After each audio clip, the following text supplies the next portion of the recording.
Masechet Baba Kama Daf Nun Bet. We're talking about a board, a pit that is owned by two people, and one is using it, and the other one comes along. We spoke about at what point does the transfer of liability go from one person to the next, and one opinion is when he passes the bucket. That also is passing the buck. Say, okay, here, now it's yours.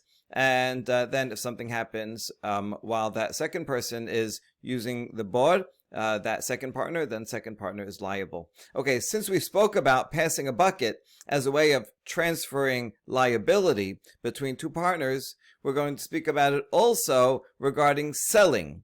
Amar Rabbi Elazar, mocher bod l'chavero kevan shemasar lo dilyo kana. I want to sell you a pit. So at what point is the transaction finalized? As soon as I hand over the bucket to you, then that's it, you acquire it. We ask about Rabbi Elazar's statement. Handing over a bucket, this is not on the list of standard ways of enacting a transaction. If he's buying it with money, so then when I transfer the money. If it's with usage, then when you start using it, that's a way of acquiring like land, right? You make a furrow, you close up the fence, you do something that shows that you're using it, that shows ownership. So what is this? This is not either of those. It's not that's money. This is not chazakah. So what is this? The significance of passing a bucket? לעולם בחזקה ובא לממלא לחזק וקנה בכיוון שמסר לו דליו כמאן דמלא לחזק. In fact, we are talking about that he's acquiring it through usage. However, I can't just go, let's say you have a pit somewhere, I can't just go and use it and then say, okay, it's mine. I need your permission first, right? You have to say, okay, you know what, I agree, go and use it, and by that you will acquire it. So either the seller can verbalize that, or he can hand over the bucket. Handing over the bucket is equivalent to saying, go ahead and possess it. So then, once the buyer takes the bucket and then uses the cistern, then it becomes his. Amar Rabbi Yoshua ben Levi mocher bayit l'chavero kevan shemasar lo maftech kana. The same law regarding buying a house. Once the seller hands over the key to the house, he has acquired it. And we ask the same question. This is not one of the ways of making an acquisition. If I'm buying it with money, so then when you hand over the money. If it's by usage, then go and use it. Go take possession of it, right? Go in and close the door. לעולם בחזקה ובאלה ממר לך חזק וקנה וכיוון שמסר לו המפתח כמאן דאמר לחזק וקנה דמה. In fact, we're talking here also about taking possession. But I can't just barge into your house and then say, oh, look, it's mine, see, I'm using it. I need your permission first. So either the seller has to say, go and take possession and thereby acquire it for yourself, or instead of saying it verbally, he can give him the keys. That's a very significant act even now. When you buy a house, you got the closing, here's the keys, but really giving the keys by itself out of context wouldn't mean anything. I might give someone a key just to come in and watch my house or go get something from my house. It's within this context, it is. So if a buyer gives a key to a seller, if the seller gives a key to the buyer, it's as if they are saying, go and acquire it by taking these keys and going and using the house.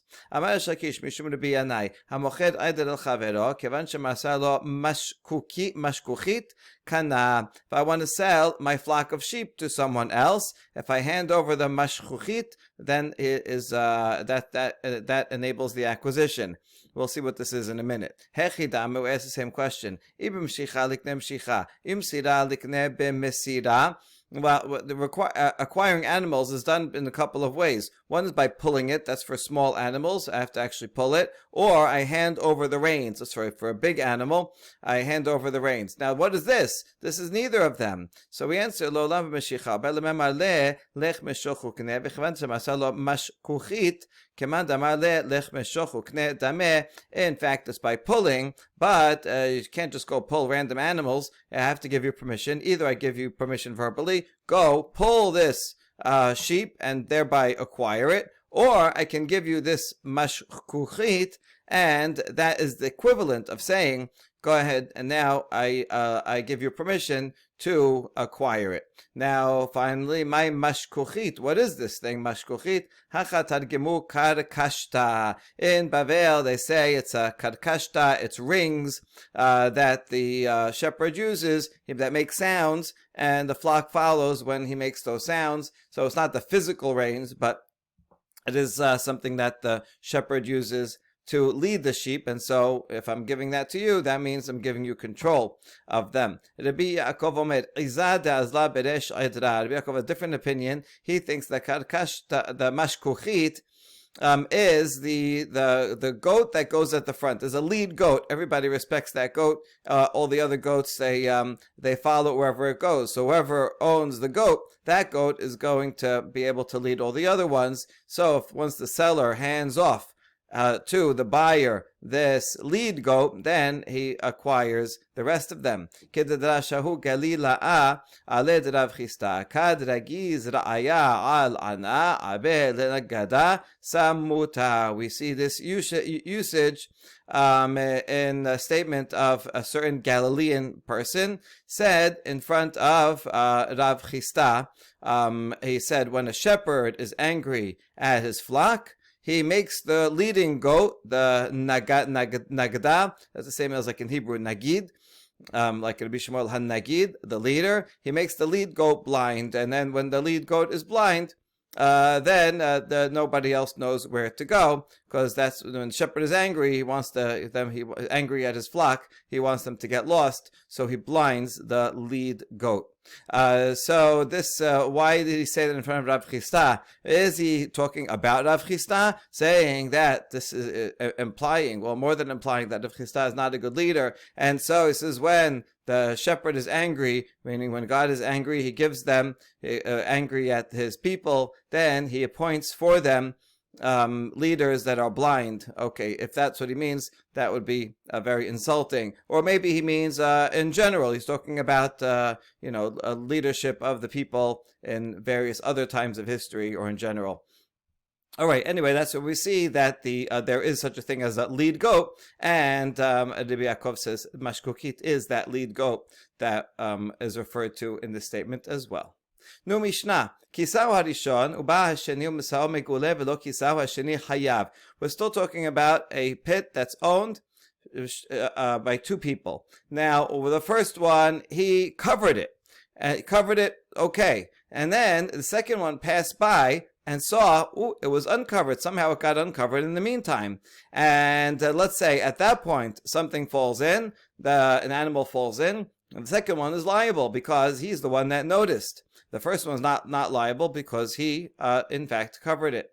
Now, kisau kara'ui, that's the resha. Sefa, kisau kara'ui v'nafal tucho shor o chamor umet patur. If any one of them, an owner, whatever, of a single one, covered it properly, and an animal fell into it, and died, the owner is not liable, because he did what he had to do. He covered it. Lo kisau kara'ui v'nafal tucho shor o chamor umet hayav. The third case is an owner did not cover it properly. He put a cover on it. He just put some cardboard, not a proper cover, not something that could hold the weight of what usually passes by there. And animal fell in, then he is liable. Okay, so the first one is talking about partners, and it's the one that notices the second one who notices it's uncovered is liable, and then we have a case of patur, because if someone covers it properly, and then chayav if he covers it improperly. We're going to be coming back to these a lot.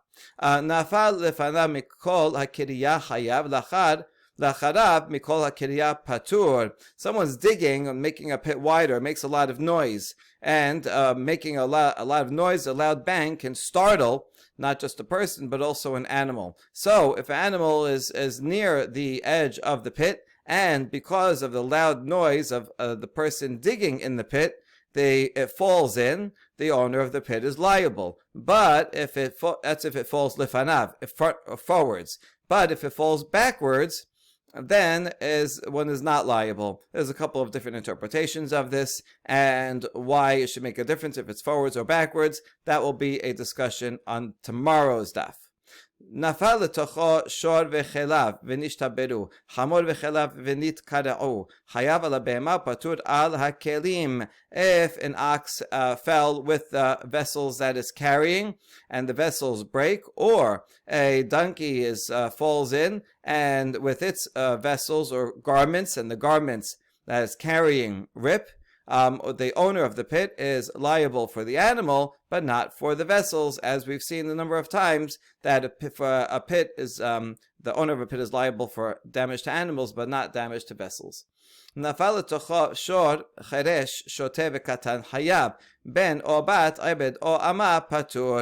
If an ox the ox that fell into it was itself a deaf ox, or not a very smart, even on ox level, not smart even for an ox, or a baby ox that's not quite stable or knowledgeable in navigating, then the owner is liable because he put as a hole in the middle of the street, and sometimes there are oxen that aren't quite so savvy that are going to fall in. The implication is that if it's an ox that is aware, fully aware, and it's in the daytime and they can see and everything, then the ox should notice, right? Oxen, they look where they're going, they should notice that there's a big hole and avoid it. Ben or bat eved or ama patur, if a human child, whether a boy or girl, or a male or female servant fall in, the owner is exempt because the Torah says one is liable for a pit, not for vessels and not for humans, but only for animals. Humans, we assume, they see where they're going and they should be able to avoid the pit. The Gemara now discusses the first case of the first partner who covered it appropriately, and then the second partner saw it that it somehow got uncovered, and so the second one is liable because he saw it there uncovered. The first one did his responsibility. The question is, V'rishon ad emat miftar, for how long is the first one not liable? Forever? For 100 years? I understand. He put the cover on at the beginning. Okay, good. He did a good job. And then the second one, the partner, saw it uncovered. So immediately, certainly, the second one has to go and make sure to hire a watchman, make sure no one falls in until he can get another cover and so on. So that certainly in the short term. But for how long does the exemption of the first guy last? Three opinions. Amar Rav bichdei sheyeda. Rav says in the amount of time necessary for him to see for himself and become aware that this is the situation. I don't know how often. Let's say he passes by there every day. So tomorrow, at that time when he passes by, he will have seen it. So he's exempt until it's expected that he would see it himself. Ushmuel amar bichdei sheyodi'uhu. Shmuel says, no, it's the time that it would take for someone to tell him. Someone will see this pit is uncovered and say, oh, whose pit is that? It's this guy's and that guy's. Where is he? So by the time you go find him and see if he's home and let him know, which seems to me like a shorter time period than Rav. Right? As soon as it would be normal, the normal time it would take to get a message to someone and inform them, then the first one is also liable, not only the second one.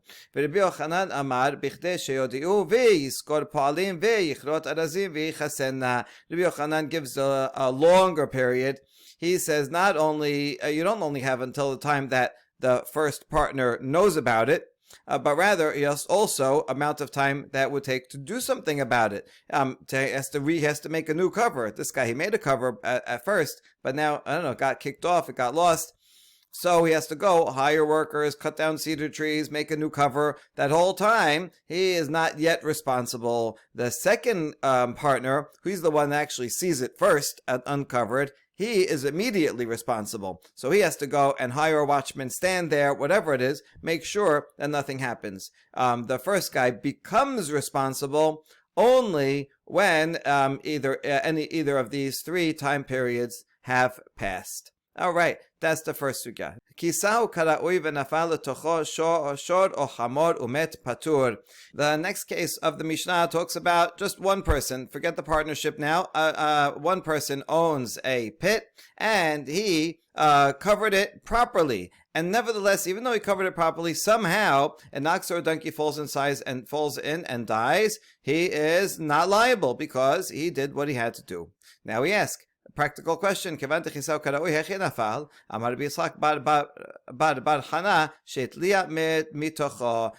the digger covered it properly, so how could an animal have fallen in? And Rabbi Yitzchak, the son of Hannah, explains that it got rotten from inside. You leave it there for a while, after a number of years, then it's going to go bad. What is it made out of? Wood. We saw the cedar trees, right? Eventually the wood is not going to be good, especially if it's over a cistern and there's water, and so it will end up rotting. So it's not going to last forever. He made a good cover. It rotted. What was he supposed to do? So he is not liable. We'll see at the end of today the question of do you have to go and check it, right? You have to do maintenance on it and examine it every so often to make sure that it didn't rot. Okay, so that's the case. And now we have a question. Kisau kisu she'achol la'amod lifnei shevarim ve'en yachol la'amod bifnei gemalim ve'atu gemalim ve'ar'u ve'atu shevarim ve'nafli be'mai. So now we have a question. There's different levels of covers, different strengths. So let's say the owner covered it with a cover that could withstand the weight of oxen, but not the weight of camels. Camels are heavier than oxen. And so then some camels came, and that was not a proper cover for camels, and they weakened it. But the camels didn't fall in, but they did make it weak, and then oxen came in and fell in. What would we say about that case? Is he responsible because he didn't make it strong enough for camels and the camels weakened it? Or is he not responsible because it's an ox that fell in and he made it strong enough for an ox? So the sages answered, Amri, what's the reality of the situation? If there are normally camels there, then he is negligent. There's camels always walking by over here, and you made a cover that's not strong enough for camels. Well, then you're negligent. And if camels don't walk by here ever, then it's beyond his control. I made a cover that's appropriate for the normal traffic here, which is oxen. A camel came? How was I supposed to know that a camel would come? How strong do I have to make it? Right? For a tank? For an airplane? So I did what I had to. This is beyond my control. So what's the situation? And the answer is, we're talking about an area where normally there are oxen, and once in a while there are camels. It's not like a crazy thing. Camels sometimes come here, but they're not regulars. On the one hand, do we say that since camels do come for every once in a while, and you have to expect that, so he is negligent, and he should have made it stronger for camels. He should have thought about that, anticipated. Camels are going to come here sometimes, I better make it stronger. Or do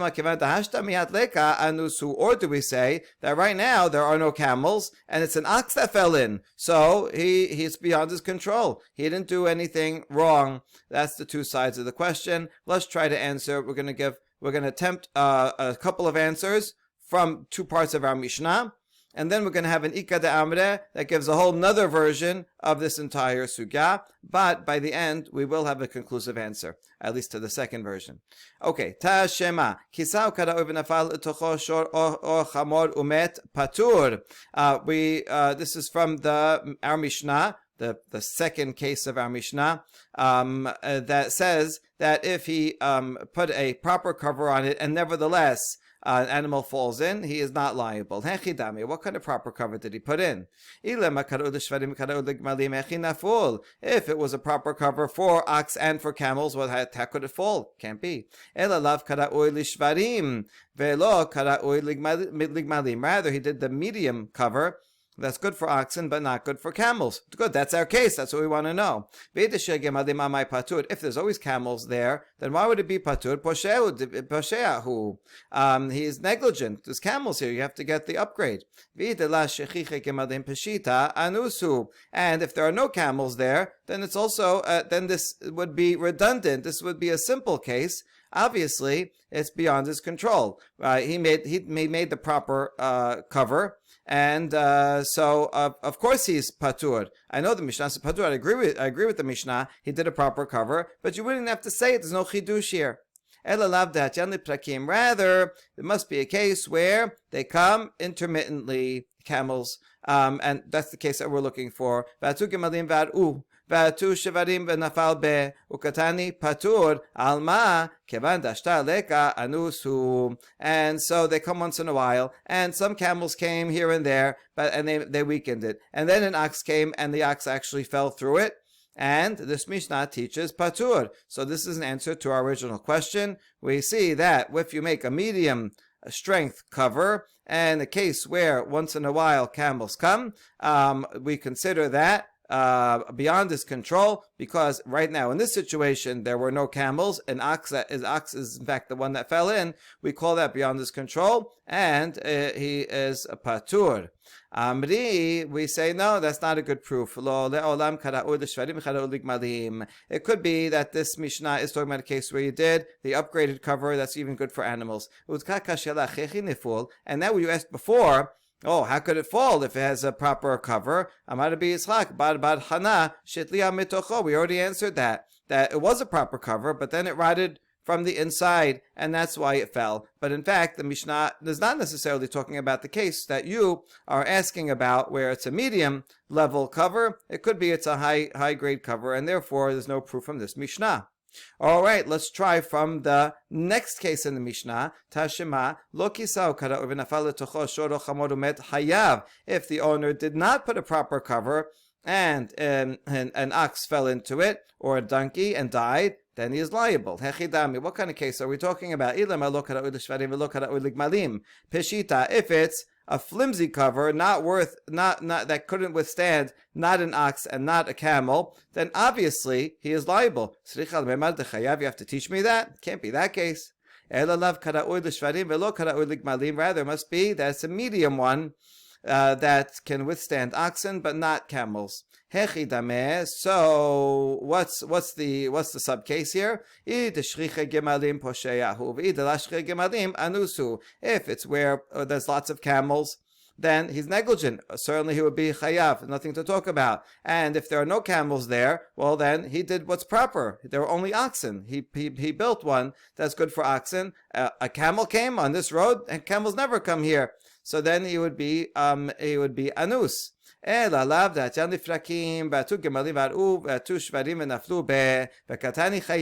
must be that camels come once in a while, and camels came and made it weak, and then a ox came and fell into it, and it says chayav. That's exactly the case that we want. Therefore we can conclude that if they come even if camels come once in a while, he should have anticipated that, and he is negligent. He should have known that camels are going to come and gotten the upgraded cover, and since he didn't, he is liable. Is that a good proof? We say no. It could be that it's in between cover, but it's shushchichi gemalim. But it could be talking about where there are many camels here. I did in nesib resha kisau karaoi nesib sefa name lo kisahu karaoi. And that what you asked, well, wouldn't that be obvious that he's liable? If he made it medium cover, but there's camels that always pass by here, then he is negligent, and we wouldn't have to say this clause.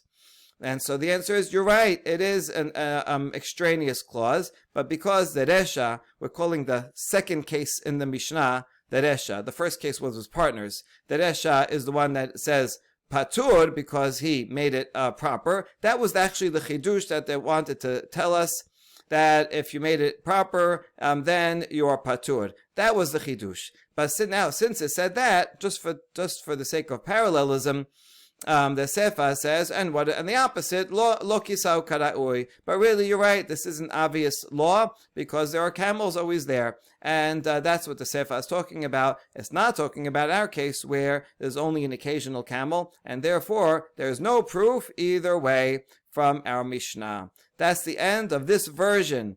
Now we have an entirely second version of the whole question and the two answers.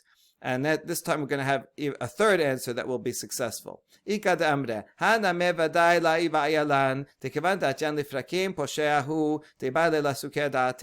is actually the question that you asked before. That's not our question, because we can say for sure, since camels come sometimes, he's negligent, right? So what if if you're building a street, so you have to assume that a big tractor trailer, even if it's a small street, is going to come down the street, even though it's not a big highway that it comes every day, but once in a while, a trailer is going to come. So you have to make a street strong enough that it can carry that. And if you don't, you're negligent, because you should have anticipated such a situation. So let's assume that that is true, and that's not the question that we were asking originally. In fact, this is the question that we are wondering about, a more difficult question. The owner of the pit got the medium level that can withstand oxen, but not camels. But it's on a street where there are lots of camels. So he is certainly negligent because he didn't get the proper level. However, there's another problem, that also it rotted in the meantime. So because it rotted in the meantime, it would have fallen in anyway, even if it was a top level. So what do we say about that, Mahu? The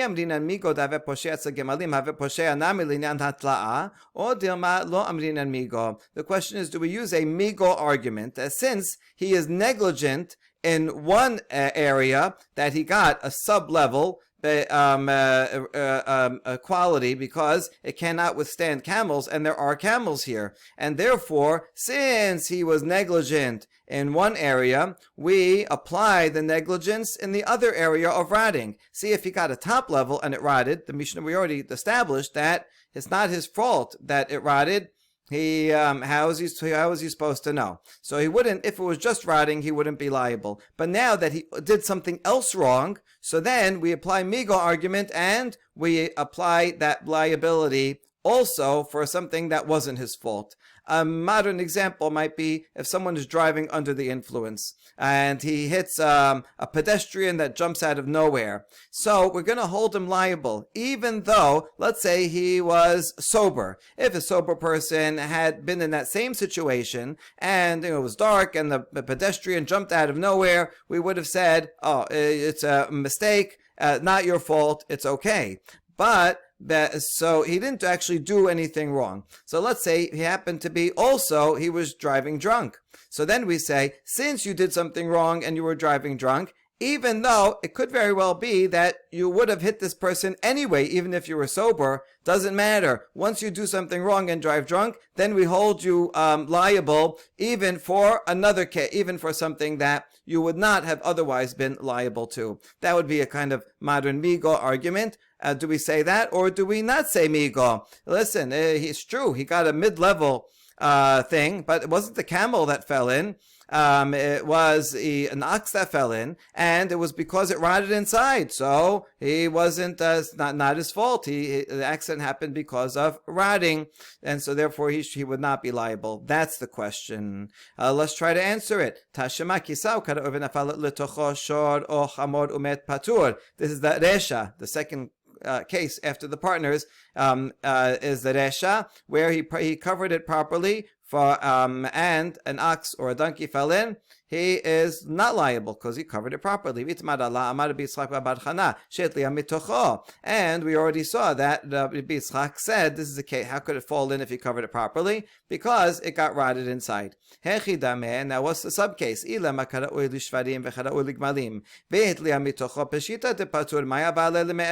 If he made the upgraded cover that's good for oxen and for camels, and it rotted, so of course he would be patur. What was he supposed to do? What choice did he have? How did he know that inside it's rotten? It's not something, if it was rotten on the outside you could see, then he has to replace it. But it's from the inside, so what was he supposed to do? Obviously that would be patur. The Mishnah wouldn't have to teach such a simple case. Rather must be our very case that we are asking about, that it was a mid-level cover that's only good for oxen but not good for camel, and there are many camels here, and it also rotted, and yet what's the rule ruling? Ukatane patur. Alma lo amrinan migo dehave poshel inyan gemalim have poshel inan hatla'a. Since the Mishnah rules patur, we can therefore conclude that we do not apply the migo, that just because he was negligent in one area regarding getting something that could withstand camels, he is also considered liable for rotting. No, we do not say that. Is that a good conclusion? We say no. Not a good proof. It could be that he got the top level cover and it rotted. And you asked, of course he would be patur. What was he supposed to do? The answer is, no,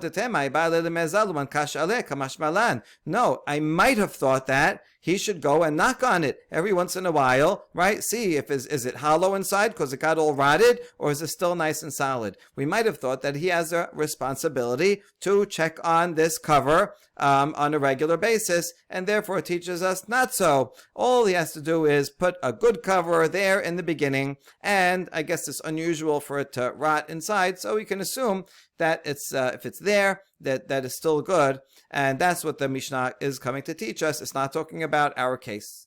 Let's try again from the Sefa Tashema. Lo kisau karo v'nafal tocho shor o chamor umet chayav. He did an improper cover and it fell in. One is chayav. Hechidami, what case are we talking about? Ilama lo karo lishvarim v'lo karo ligmalim. Seichel, remember the chayav? If you got a flimsy cover that cannot withstand not oxen and not camels, do you have to tell me it's chayav? Isn't that obvious?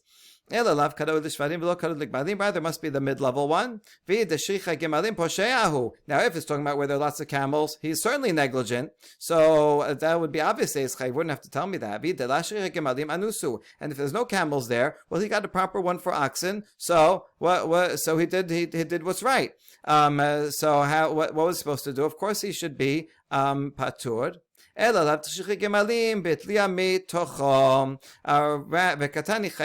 must be our very case where he got this mid-level one, and there are lots of camels there, yet the thing is it also rotted. And yet it says chayav. What can we conclude?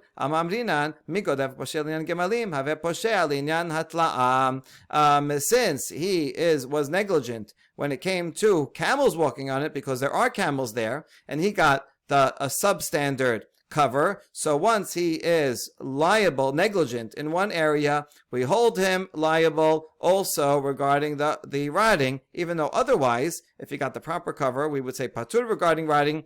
Now we say, no, you are liable for the rotting as well. So we see that we do say migo. Is that a good proof? And we say, no. Amre lo le'olam karush shvarim v'lo kara'u ligmalim. Ushchiche gemalim. V'atu gemalim v'ar'uhu v'atu shvarim naflu be. In fact, we're talking about a case where he bought a mid-level cover that was good for oxen but not good enough for camels. And there are a lot of camels there. And the camels came and they made it weak. And then the oxen came and fell into it. Udakakashyalach. Peshita posheahu, and we rejected this scenario because we said this would be obvious. He got the wrong level, lower level than needed quality. So of course he'd be chayav. Why would the Mishnah have to teach us that? And the answer is I didn't see resha kisau karaoy nesib sefa nami lo kisau. You're right. It is extraneous, but it's only for parallelism, since the resha wanted to teach us about a person who put a proper cover, these patur, he gave a parallel. And Sefa, where he put an improper cover, he is chayav. And so, but otherwise, yes, it is obvious, and it's not teaching us anything new about migo, and so therefore, there is no proof from here. But finally, we say maybe there is a proof from another. Well, this is really a braita that is builds on one of the later clauses in our Mishnah. Hashema nafal tocho shor cheresh shotev katan soma umalech balayla chayav pikeach umalech bayom patur. This adds a couple of more cases, and in our Mishnah, if an ox that was deaf or stupid or very young or blind, or it's walking at night, and that ox falls into my pit, I am liable, right? Because I could not have expected these type of oxen exist. They're around. Some oxen are going to walk at night. Some are blind. It would be hard for them to see the pit, and they fell in. I am liable. However, if it's pikeach, if it's a smart ox, it did well on its SATs, and it's walking in the day, so it can see just fine. So then I am not liable, because a normal ox in the daytime should be able to see that there's a hole there and avoid it. Now we ask, ve'amai nema medhave poshel inyan cheresh havename poshel inyan pikeach. Why don't we say a migo argument, that since the owner is considered liable regarding a deaf ox or a dumb ox, or a stupid ox, why don't we say that since I'm liable for that, then we apply migo and say, well, the liability extends also for a smart ox. What you see here is that we do not say that. We distinguish between the cases. Rather, we see that we do not apply a migo argument. And therefore, in this case also, when it's true, I did something wrong because I got a sub-level cover that cannot withstand camels, and there are camels here. Yeah, I did something wrong, and if a camel just fell in, I would be liable. But we're talking about a case where, in addition, it also rotted from inside. And then because of that rotting, an animal came and fell in, but it was because of the rotting. So just because I did something wrong regarding one area doesn't mean I'm liable, and does not mean I'm liable in all areas. And that is the conclusion. Baruch Adonai Leolam. Amen ve'amen.